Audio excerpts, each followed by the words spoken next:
একবার আমার মেয়ে খেলা করতে গিয়ে হাত ভেঙে গেছে। ওই সময় আমি বাড়ি ছিলাম না।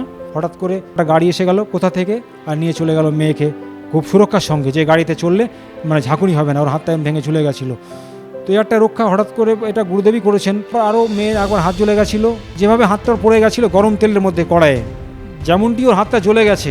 একটা ছোটো বাচ্চা, তখন ওর বয়স 3 থেকে 3.5, একটা গরম তেলে, খুব গরম তেলে হাত পড়ে ঝলসে গেছে, সঙ্গে সঙ্গে এভাবে চামড়া খসে পড়ে যাচ্ছে।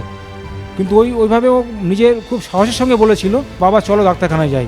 গুরুদেব অনেক রক্ষা করেছেন আমার মেয়েকেও।